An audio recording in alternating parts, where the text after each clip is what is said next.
Buenos días a todos y a todas.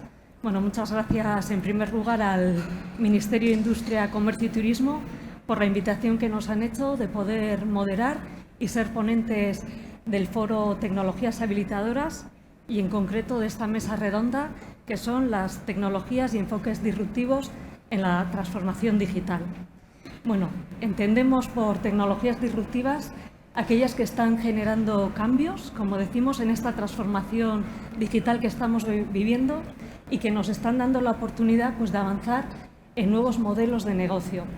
Uno de los objetivos de esta mesa, precisamente, es evidenciar cómo esas tecnologías están realmente aportando tanto a la sociedad, a sectores como es la industria, también como es el ámbito educativo. Y para eso vamos a contar con los ponentes y las ponentes. En primer lugar tenemos a José Ramón Natal, gerente del clúster Meta Industry 4. Seguiremos con Eva Pérez, consultora del Grupo Soltel. Continuaremos también con Ana Díaz de Zulaga, del ámbito, bueno, ella es gestora de proyectos de I+D, de movilidad e industria en Tecnalia. Y por último contamos con Francisco Vico, que es catedrático de la Universidad de Málaga. Bueno, nos han pedido ser muy exhaustivos con el tiempo, vamos a tratar de respetarlo y también agradecer a los y las ponentes que seguramente nos den unos avances en estas tecnologías disruptivas magistrales. Pues sin más, comenzamos. José Ramón Natal, como gerente también de clúster de pymes, en nuestro día a día estamos viendo cómo estas tecnologías están aportando, como decíamos, a esa transformación digital. ¿Cómo percibes que la pyme hoy día hace frente a esta transformación y si consideras que están suficientemente preparadas en cuanto a recursos, talento? ¿Cuál es la visión desde el clúster? Vale, muchas gracias, Cristina. En primer lugar, agradecerte la invitación y al Ministerio por tener la oportunidad de estar aquí con todos vosotros. Llevamos hablando de transformación digital desde el año 2015 y desde 2012 con la agenda digital de España, y hablando de ese famoso tren del que las empresas tenían que subirse, las pymes tenían que subirse para poder seguir desarrollando su actividad y sobrevivir, ¿no? Yo creo que ese tren todos lo han cogido, diferentes ritmos, ¿no? Desde nuestro ámbito industrial en que nosotros estamos trabajando, sí que notamos esas diferentes velocidades y hay tres elementos fundamentales sobre los que hay que trabajar, los que estamos trabajando con ellas, ¿no? Que son estrategia, recursos y talento, que son principalmente esos ámbitos en los que tenemos. Recursos, estamos encontrándonos con un mapa de recursos importantes en el que se están moviéndose y acelerando esos procesos, y estrategia y talento van unidos de alguna manera. Y digamos que donde las mayores dificultades están encontrando las empresas es en la parte del talento, ¿no? De encontrar esas personas, tanto de formar aquellas que ya están dentro de los equipos, ese upskilling y reskilling de esas personas, como el encontrar el nuevo talento, esos nuevos perfiles profesionales que son necesarios, para abordar todo ese proceso de adopción tecnológica y de transformación digital. Pues muchas gracias, muy interesante esos tres apuntes que nos hacías, la visión desde la estrategia, los recursos y también el talento tan necesario e importante, como decíamos. En el caso Eva, en vuestro caso y como consultora de proyectos de I+D+I, si hablamos o vinculándolo con la transformación digital, ¿qué tecnologías os están demandando vuestros clientes? ¿Y cuáles son esas tecnologías disruptivas que estamos hablando que realmente se les está ofreciendo? Vale, pues antes de comenzar a hablar, yo quiero reiterar los agradecimientos por permitir a Soltel estar aquí en la mesa. Sí que en nuestro caso, respecto a tu pregunta, los clientes realmente no nos demandan tecnologías concretas. Lo que demandan son soluciones digitales que apoyen a los resultados o a los objetivos, digamos, que quieren conseguir. Entonces, realmente las tecnologías son todas aquellas que nos apoyan para transformar lo que es la información en conocimiento, para que a través de ese conocimiento las empresas sí que puedan llegar a conseguir los objetivos o puedan conocer su estado actual y puedan llegar a los objetivos. Entonces, poniendo al dato, evidentemente, en el centro de la transformación digital, pues aquí entran tecnologías como tanto de captación de datos, y ahí podríamos meter a la IoT dentro de muchas, como la de análisis, transformación, el procesamiento de datos, y ahí meteremos al Big Data, depende de la situación, metemos Machine Learning, metemos incluso completándolo con técnicas de inteligencias de negocios para la disposición, visualización y análisis de datos. Entonces, bueno, como ejemplo, en algunos de nuestros proyectos, combinando distintas tecnologías, como pueden ser la IoT, incluso Machine Learning, y muchas veces unido a otras tecnologías que no son estas, como la tecnología hiperespectral, etcétera, están consiguiendo herramientas que permiten incluso a las pymes agroindustriales pues, gestionar mejor sus recursos y de una forma pues, ser más eficientes y les permite ser más rentables. Pues estamos hablando, por ejemplo, pues de permitirles conocer y predecir el estado de madurez de determinados frutos para conocer el momento óptimo de cosecha, predicción de momentos de riego óptimo de cantidades, predicción de evolución de enfermedades, este tipo de cosas. Y en el campo de medio ambiente también, otro ejemplo, pues puede ser una herramienta que hemos desarrollado, lo que hace es, se basa en instrumentos de Big Data y Machine Learning, lo que hace es medir la evolución de determinados parámetros que le hace a los gestores de estos ecosistemas plantear sus estrategias y anticiparse un poco para tratar de mitigar lo que es el posible cambio climático en estas zonas especiales y en estos ecosistemas especiales. Y bueno, por último, poner un ejemplo, hay otra herramienta de demandas de tecnología, no solo de pyme, industria, sino también de entidades públicas. Un repositorio, estamos trabajando en hacer el Data Lake de IFAPA, que es una institución pública de investigación agraria y pesquera. Es un repositorio de datos científicos abiertos que vienen de distintos proyectos para tener un mejor acceso y cumplir además con determinada legislación nacional como la Ley de la Ciencia y otras legislaciones europeas, se sindicarán con otras redes nacionales y europeas porque siguen determinados estándares establecidos, y eso permite no solamente a la comunidad investigadora de IFAPA, sino también a todas las empresas y otros organismos que colaboran con ellos hacer un uso mucho mejor y mucho más amplio de los datos que existen y que es de donde se puede sacar esa información de valor. Muy bien, pues muchas gracias, Eva. Bueno, yo creo que hacías ese apunte, ¿no? Que realmente las empresas lo que demandan son soluciones. Y luego todo ese énfasis con la parte de la inteligencia artificial, el dato, que yo creo que ese es el gran reto que tenemos como país, ¿no? Vincularlo a esa economía del dato. Bueno, seguramente tengamos oportunidad de seguir ahondando en ello. Bueno, en vuestro caso, Ana, también como gestora de proyectos de I+D en ese ámbito de la industria, de la movilidad, respecto a estas tecnologías que estamos hablando, ¿cómo crees que se están empleando a día de hoy? ¿Y qué consideras que están siendo enfoques disruptivos en cuanto al ámbito de la pyme, de la sociedad? En primer lugar, bueno, voy a agradecer también el poder contar Tecnalia en este panel. Efectivamente, voy a repetir algunos de los mensajes que se han trasladado, y es que cuando hablamos de una transformación digital sola, per se, no tiene sentido, tiene que ir siempre acompañada de algo más. De hecho, el Ministerio ha acuñado también ese concepto de transformación digital humanista, porque tiene que ir acompañado, como bien decimos, de otras cuestiones más culturales. Los avances disruptivos, como también ha comentado Eva, son aquellos que realmente a la empresa le aporta un valor.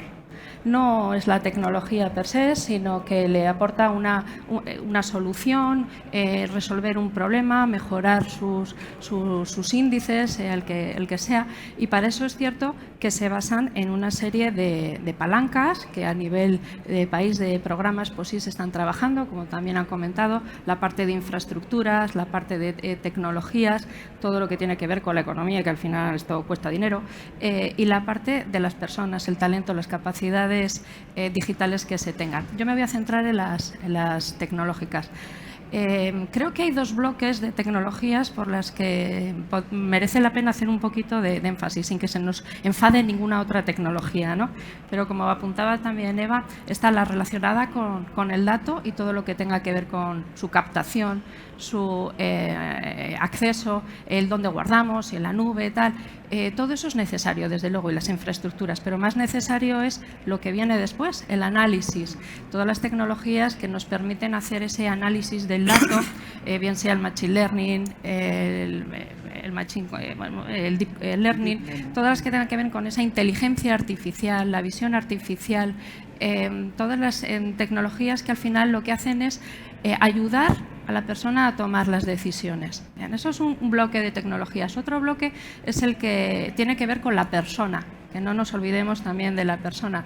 Tecnologías como realidad virtual, realidad aumentada, que ayudan también a la persona a poder realizar unas actividades como el teleasistencia, la formación, también al cliente y al proveedor, que forman parte de nuestro valor, el PLN, el procesamiento de lenguaje natural, que ayuda a entendernos con las máquinas, y por supuesto la robótica colaborativa también es importante.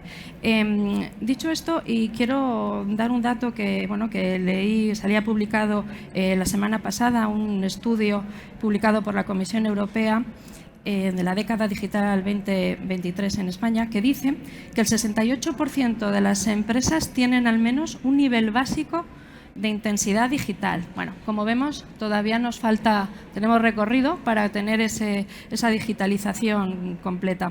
Yo creo que hemos pasado a un momento de, permitidme, el Industria 4.5, en el que ya tenemos esa digitalización de primero, tenemos esos conceptos, esos diagnósticos en las empresas, pero hay que dar un salto más. Ese salto más, además, viene motivado por exigencias que van a tener las empresas. Hablamos pasaporte digital, la huella de carbono, el tema de la ciberseguridad y la resiliencia. Todas esas cuestiones son fundamentales y se van a tener que cumplir en las empresas, pero si no han hecho lo anterior, esa parte que decíamos de la digitalización, mal vamos. No obstante, y pese a todo esto, hay que ser optimista, hay que seguir trabajando en ella. Nosotros, como centro tecnológico, además, estamos trabajando no solo en potenciar todas estas, la inteligencia artificial o el 6G, o estaremos ahí, sino también alguna otra cuestión más, que lo dejo ahí, puntos suspensivos, pero para alcanzar realmente esa industria inteligente. Muy bien, pues muchas gracias, Ana. Bueno, a lo largo de la mesa intentaremos descubrir lo que son esos puntos suspensivos. Agradecerte también los datos que has aportado, ¿no? Ese 68%, quizá pues a nivel de usuarios tenemos ya esos deberes hechos, pero yo creo que, bueno, y tenemos la suerte de contar también con Francisco Vico, que él es catedrático en IA por la Universidad de Málaga. En ese sentido, Francisco, ¿cómo se está viendo esta transformación digital en las aulas? ¿Y crees que la sociedad, la PYME, la universidad, centros de formación están alineados con esta transformación digital? Gracias por la invitación y a todos los que hacéis esto posible. La respuesta corta sería decir que a medias tirando a mal. O sea, las aulas realmente no están yendo a la velocidad, porque esa velocidad es alta, es decir, los cambios tecnológicos están siendo muy profundos, muy bruscos, y bueno, simplemente pensad que para hacer un cambio de planes de estudio se requiere un año de trabajo.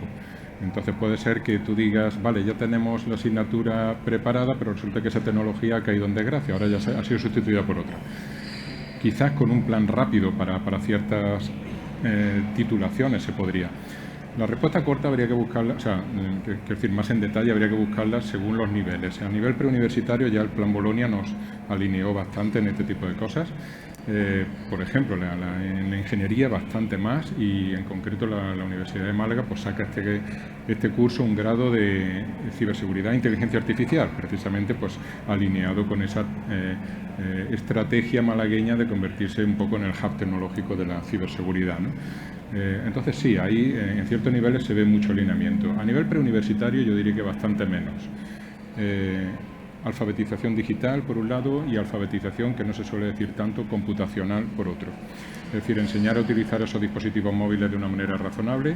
Me parece que es un absoluto disparate la manera en que se están utilizando los móviles a esas edades. Muy arriesgado hacerlo de esa manera y además casi inevitable. Puedo decir que tengo hijas y no he conseguido evitar eso. También puedo decir que no tengo móvil y es una buena solución a limitar esos problemas.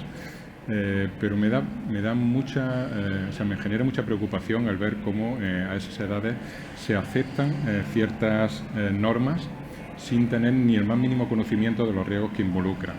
Por lo tanto, sí, o sea, hay una preocupación generalizada desde los tecnólogos a que esas políticas empiecen a implantarse a nivel de gobierno central y a nivel autonómico, ambas cosas. Pero por último también quiero decir algo, y es que el sistema educativo tiene la finalidad de formar personas.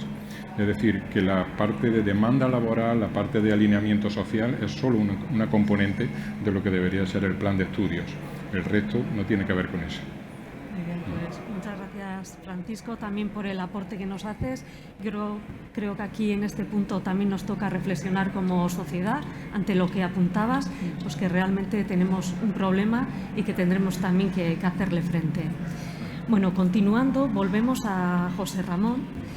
Y es verdad que todo lo que se ha estado apuntando, y sobre todo más desde el punto de vista de la pyme, de la industria, requiere de recursos, como decíamos. Entonces, en ese sentido, de cara a los programas que puede haber a nivel de ministerios, a nivel de comunidades autónomas, hablamos también del programa de los fondos NES. ¿Cómo poder ayudar a las pymes realmente a que puedan optar a esos recursos tan necesarios para ellas y que realmente tengan éxito? ¿Desde el clúster trabajáis alguna fórmula? Yo comentaba en mi primera intervención que hablaba de 3 grandes elementos, ¿no? Que eran esos recursos, estrategia y talento. Seguramente ahora mismo el que mejor posicionado está, el que está más desarrollado es la parte de los recursos, ¿no? Tanto desde el ámbito nacional, desde el ámbito estatal, a través del Ministerio, con las diferentes líneas que existen disponibles, las comunidades autónomas, incluso por los fondos europeos, muy acelerados además por todo el proceso post-COVID, en el que también ha permitido que dotar de mucho más recursos.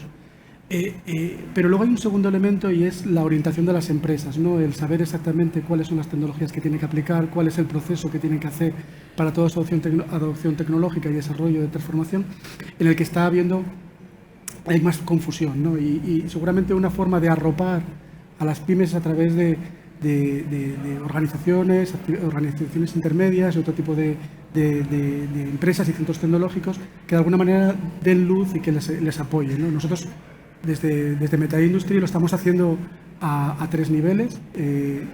Uno de ellos a nivel europeo, pues a través de proyectos con mecanismos de financiación en cascada, en el que no solo estamos apoyando esa transformación digital y esa innovación, sino también a internacionalizar la innovación directamente a la pyme, lo que le está facilitando pues eso, el acceso a una serie de escenarios en los que no se había visto.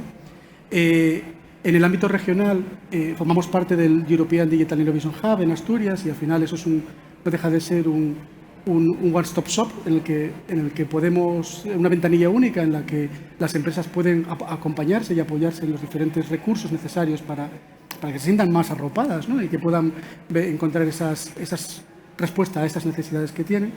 Y luego, y por último, en la propia dinámica de innovación abierta que desarrollan las organizaciones clústeres, como puede ser la nuestra, ¿no? Creo que es de destacar el papel y además en el marco en el que estamos, como puede ser el Ministerio de Industria, ¿no? Con las líneas de apoyo a las agrupaciones empresariales innovadoras, que recientemente ha resuelto la convocatoria de este año y que en los últimos 3 años pues, ha concedido más de 150 millones de euros en financiación y que están dirigidas sobre todo a pymes, ¿no? La mayor parte de ese presupuesto está dirigido a pymes y está acelerando esos procesos de transformación digital y el desarrollo de las diferentes tecnologías habilitadoras, ¿no? En nuestro caso está siendo un éxito a la hora de poder acelerar todos esos procesos y además hacer esa combinación de trabajo de la pyme con la gran empresa, ¿no? De poder traccionar conjuntas, ir juntas de la mano y desarrollar esos proyectos. Muy bien, pues muy interesante. Gracias, José Ramón. Continuando, y hablabas, ¿no? La parte de la innovación, también lo importante que es. Pasándole ya la palabra a Eva, y como consultora también en I+D y esa I pequeñita, que a pesar de ser pequeñita, la innovación juega un papel muy importante. ¿Qué 3 ámbitos o espacios de oportunidad dirías que tienen las pymes en esta transformación digital en la que estamos? Pues mira, yo te diría, y casi que hilando y recogiendo las distintas ideas que hemos visto aquí, por un lado es lo que hemos dicho ya de tener información a partir de datos que les pueda hacer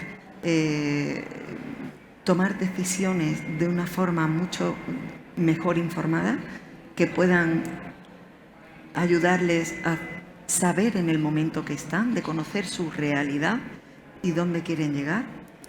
Y por otro lado, a partir de esa información de valor, e incluso a través de las diferentes tecnologías que pueden ayudar a predecir comportamientos, sí que les puede permitir anticiparse, o sea, primero anticiparse a problemas, incluso a cambios del entorno, de forma que les facilite de alguna manera seguir siendo competitiva en el mercado mediante esa anticipación, que puedan reorientar su modelo de negocio, su estrategia empresarial, etcétera, en función de esa información de valor. Porque sí es cierto que hoy en día, creo, no sé si era José Ramón que decía que para la empresa, o Ana, no me acuerdo, la empresa, para seguir luchando y seguir siendo competitiva, debe de alguna forma emprender ese proceso de transformación digital conforme a sus capacidades y necesidades, desde luego. No todo el mundo tiene que hacer lo mismo ni para lo mismo, pero sí es cierto que de alguna forma necesitan emprender ese camino.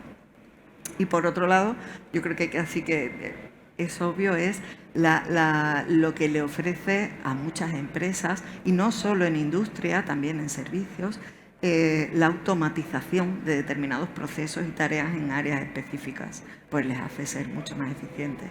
Como por poner un ejemplo que además no está dentro de la parte industrial, sino más en servicios, por ejemplo, en Soltel tiene un producto que se llama ILEX, es un gestor integral de expedientes jurídicos, que lo que hace es ayudar a las asesorías jurídicas, no solamente públicas, sino también privadas, a optimizar muchos de los procesos. Esa herramienta además incorpora Machine Learning, que aprende de determinadas resoluciones, y lo que hace es poder ofrecer información a estos profesionales para tomar determinadas decisiones. La decisión es suya, pero cuentan con información muy interesante. Muchas gracias también, Eva. Bueno, yo creo que apuntabas, ¿no?, lo importante que es saber dónde estamos, pero también hacia dónde queremos ir. Sí. Y también antes José Ramón lo apuntaba, esa necesidad muchas veces de colaborar pymes con grandes empresas, con centros tecnológicos, sin olvidarnos de ir también de la mano de la propia administración, conocer bien las políticas. De ahí también quizá recalcar, ¿no?, la importancia de las alianzas que juega en este ámbito de esa transformación digital. Sí. Probablemente, bueno, y luego tendremos igual opción de seguir ahondando en ello, pero nos encontramos en un cambio de paradigma. Bueno, otro de los aspectos que nos gustaría también conocer la opinión de Ana, como gestora también en el ámbito de proyectos vinculados con la movilidad. Estamos también en un punto donde, bueno, estamos trabajando en torno a esa Agenda 2030, tenemos los Objetivos de Desarrollo Sostenible, se nos habla cómo la movilidad pues tiene que ser respetuosa, sostenible, respetar el medio ambiente. Desde tu punto de vista, Ana, ¿qué pautas habría que seguir o cómo podemos abordar que realmente la movilidad pueda ser realmente sostenible, respetuosa con el medio ambiente, segura? No preguntas nada. Sí, a ver, el tema de la movilidad es sin duda se ha convertido en un reto y una de las prioridades que tienen todas las ciudades europeas del siglo XXI. Bueno, todas las ciudades como tal. Además, efectivamente, hay muchos agentes que forman parte de todo este entramado. Hablamos de los que están con la propia fabricación, los gestores de la movilidad, las administraciones públicas y los usuarios.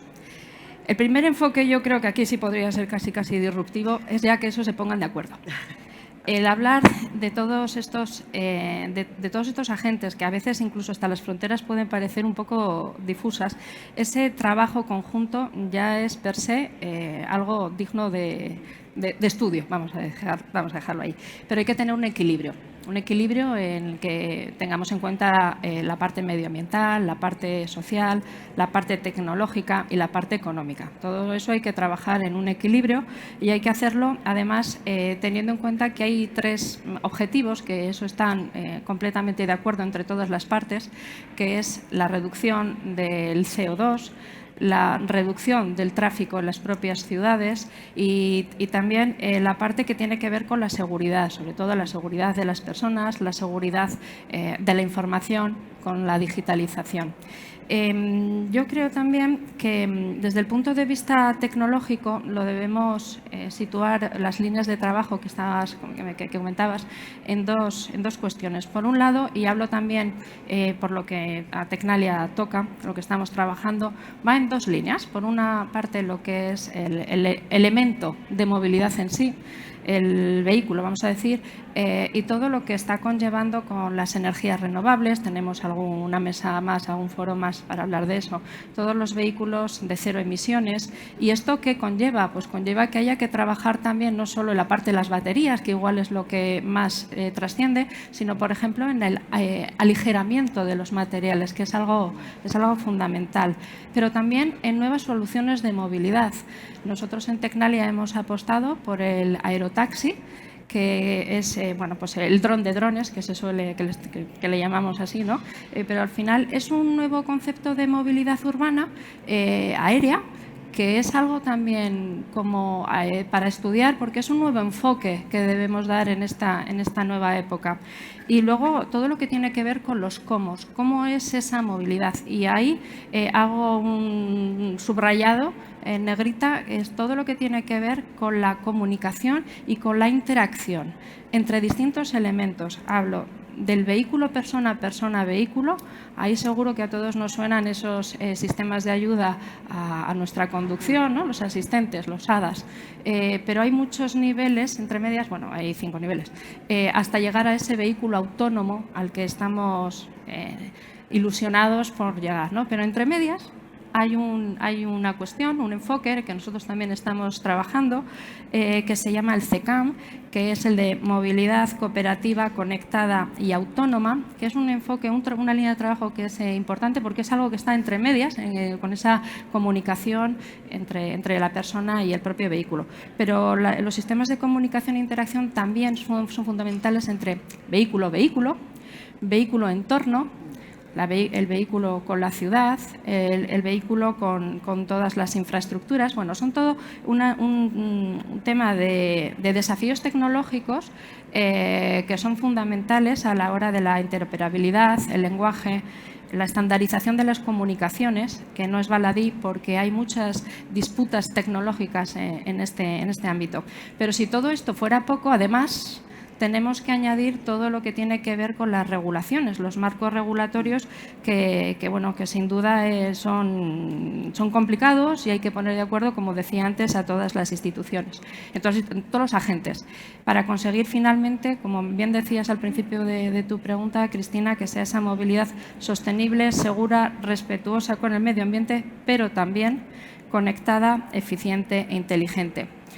Para conseguir y aunar todo esto, tecnologías, como decía anteriormente, y otras que van a ser fundamentales también para el desarrollo y la potencialización y alcanzar todos estos objetivos. Y en esos puntos suspensivos que antes decía, por ejemplo, abro ya la espita para la cuántica. Es una nueva revolución que está viniendo.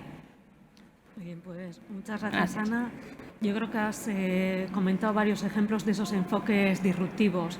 Hablabais de ese dron de drones, los aerotaxis.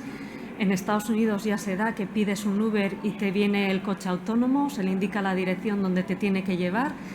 Para todo ello también tendremos que contar, y lo apuntabas, esas regulaciones, que el sistema también legislativo acompañe, y luego sobre todo pues mucha IoT con esa conectividad, tener infraestructuras. Se habla del 5G, ya en algunos casos se habla también del 6G, pues tendremos que ir todos acompasados para dar respuesta realmente a todas esas tecnologías disruptivas.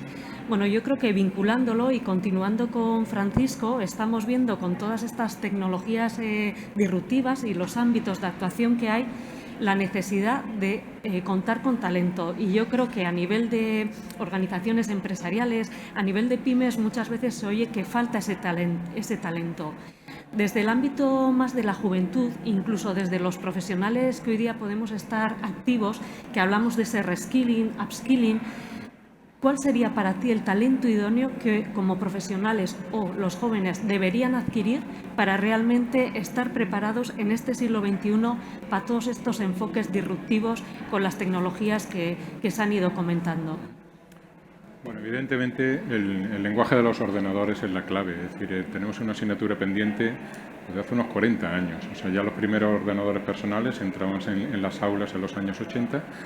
Fracasamos, se fracasó en todos los países, o sea, fue una cuestión de no saber realmente cómo acomodar unos conocimientos dentro de un currículo. Y 30 años llevamos de Internet, unos 15 años llevamos de tecnología de smartphones y realmente no hemos resuelto todavía ese problema. Entonces, yo diría que todo empieza por ahí. Podemos hablar de robótica educativa, podemos hablar de sistemas basados en microprocesador, los típicos arduinos, etcétera. Al final todo tiene programación. Por lo tanto, ese lenguaje de comunicación entre persona y máquina es evidentemente esencial. Y además es fácil, o sea, lo que realmente no se entiende es cómo podemos contemplar cómo los niños aprenden solos y las niñas aprenden solas un lenguaje tan complejo como puede ser el español, el chino, y sin embargo no están en contacto con unos lenguajes tan básicos como son los lenguajes de los ordenadores, que sí, de acuerdo, tienen un interlocutor donde hay que escribir, hay que soportar los errores de código para corregirlos, pero es un lenguaje minimalista en comparación con los lenguajes naturales. Entonces, realmente no hay una excusa para decir por qué no hemos entrado ya en enseñar ese lenguaje de la programación. Y si lo pensamos, no solamente por el hecho de que hay una demanda enorme de tecnólogos que requieren de base conocer esos lenguajes de programación, sino porque es también un lenguaje en el cual expresarse. Es decir, si enseñamos el lenguaje de la poesía, si enseñamos una segunda y una tercera lengua, ¿por qué no enseñar un lenguaje para comunicar con las máquinas? O sea, no os puedo decir lo que yo he disfrutado desde los 16 años escribiendo programas, simplemente por el mero placer de escribirlos. Entonces, eso es algo que estamos impidiendo. O sea, el hecho de que niñas y niños, jóvenes, puedan escribir, puedan expresarse en esos nuevos lenguajes que son ubicuos y que están por todas partes. Entonces sí, deberíamos de pasar, evidentemente, de ser meros consumidores a ser creadores. Entonces, si utilizamos tabletas, si utilizamos móviles, si utilizamos Internet, ¿por qué no crear páginas web? ¿Por qué no crear aplicaciones móviles? Entonces, eso daría una base realmente necesaria para todo lo que se está explicando aquí. Es decir, sí, son ideas magníficas. ¿Quién lo va a hacer? Lo tienen que hacer precisamente estos que vienen de abajo. Imaginaros lo que es combinar esa potencia tecnológica con la imaginación, la creatividad que tienen a esas edades. Es tremendo, ¿no? Entonces, si empiezan ya desde ahí, podríamos llegar, evidentemente, a una sociedad muy distinta, mucho más protegida de la tecnología y, además, con mucha más capacidad de creación, de ayudarnos con la tecnología precisamente porque la dominamos, porque la conocemos. Muy bien, pues muchas gracias también, Francisco, por esa visión que nos trasladas. Es verdad que a nivel de talento estamos centrándolo más en la parte tecnológica, pero apuntas la creatividad y una de las competencias más blandas, denominadas así por Europa, las soft skills, apuntan mucho a la creatividad. Quizá tengamos que también tomar nota y ser más proactivos en ese ámbito. De hecho, la programación está comprobado que solamente... O sea, no solamente fomenta el pensamiento computacional, sino también el pensamiento crítico y el pensamiento divergente, o sea, la posibilidad de pensar de otras maneras, ¿no? Por lo tanto, sí, redunda en lo mismo, alfabetización computacional para eso mismo. Me imagino ahí, Francisco, no sé si tendrás algún dato, pero que realmente esta realidad que estamos viviendo a nivel nacional será muy trasladable también a nivel europeo, incluso ámbito internacional. Bueno, el dato que más preocupa es que la alfabetización computacional es del 1% a nivel mundial. 1%. O sea, estamos muchísimo peor que estábamos hace 200 años en alfabetización normal, que ya estábamos en un 20%. Por lo tanto, nos queda mucho camino. Sí. Pues yo creo que tenemos que tomar buena nota de ello. Bueno, yo creo que estamos siendo bastante respetuosos con el tiempo, que era algo que nos han dado bastante caña. Pero bueno, quizá por ir terminando y una reflexión ya individual que os pido a cada uno de vosotros y vosotras, ante esta transformación digital, si tendríais que decirnos cómo veis a España, apuntábamos ahora quizá haciendo una comparativa a nivel europeo, a nivel internacional, ¿veis que estamos preparados, preparadas, que también España está siendo un país proactivo, que estamos en los top, por decir así, en cuanto a esta transformación digital? ¿Cuál es vuestro sentir? ¿Hay mucho camino recorrido? José Ramón, empezamos por ti. La respuesta en corto es nunca lo suficiente, ¿no? Utilizaba el símil al inicio del tren, y si no lo convertimos en el aerotaxi, pero el escenario es cambiante. No es una situación estática, no podemos hacer la comparación con de todo con hoy, sino de cómo va a ser mañana. Y estamos en un entorno muy competitivo, global, en el que lo que puede ser estar preparado hoy puede no serlo mañana. Tenemos que seguir anticipando escenarios, tenemos que seguir formándonos, tenemos que seguir invirtiendo recursos, y yo creo que eso tiene que ser siguiendo trabajando juntos, ¿no? Desde esa colaboración público-privada y sumando todos. Vamos bien, o estamos yendo, pero nunca lo suficiente, porque hay que seguir muy alerta a todos los cambios que se están produciendo o que estamos esperando. Eva, desde vuestro punto de vista como consultoría. Sí, bueno, yo coincido con él y con su visión. Es verdad que creo que en los últimos años, y yo creo que naturalmente por la evolución del mercado, de los grandes competidores, los desarrollos que hacen, no queda otra que entrar en el camino que decíamos antes, ¿no? Las empresas y las pymes tienen que entrar de alguna forma en el camino. No sé si España puede ser tiene una actitud proactiva. Es cierto que estamos ahí, que estamos jugando el papel, que también por las alineaciones que hay de estrategias a nivel nacional y europeo, que ha sido realmente un acicate para la inversión en este área, digamos que está tomando fuerza. Y bueno, el talento, sí es verdad que quizás queda por hacer o por reforzar, pero sí que existe, aunque actualmente digamos que el resto de actores europeos y el teletrabajo, digamos, ha hecho que aquí sea, al menos en el sector tecnológico, un poco más difícil captar o retener determinadas capacidades, pero bueno, ahí estamos. Creo que, como él dice, nunca es suficiente, pero estamos en el camino. Muy bien, gracias, Eva. Ana, desde vuestro punto de vista también como centro tecnológico. Me sumo a ese nunca es suficiente. Si queremos datos, los hay un montón de indicadores que dicen qué posición está España con respecto a otros países en un montón de cuestiones, en infraestructuras, en tecnologías, en capacitación y demás, con lo cual, bueno, pues los datos están y están. Así que si queremos ser complacistas o simplemente dedicarnos a la parte cuantitativa, pues ahí nos dirigimos. Pero la parte cualitativa, si nunca es suficiente, mucho mejor y mucho más para un centro tecnológico que tiene que estar a la vanguardia en cuanto a las tecnologías que se están demandando, pero ir más allá. O sea, que además de nunca es suficiente, el futuro está todavía más allá y hay que descubrirlo y hay que ir andando. Con lo cual, bueno, pues el estar también alineado entre lo que va a llegar, lo que tenemos que trabajar y lo que demandan las empresas, incluso hay ese gap que tenemos que ir de la mano, no se puede romper, y a veces los tiempos no son los mismos para un centro tecnológico o como para una empresa. Y al hilo también de lo que se estaba diciendo en cuanto a las tecnologías, antes has apuntado algo, ha habido tecnologías que han estado en momentos de oscuridad y luego han salido.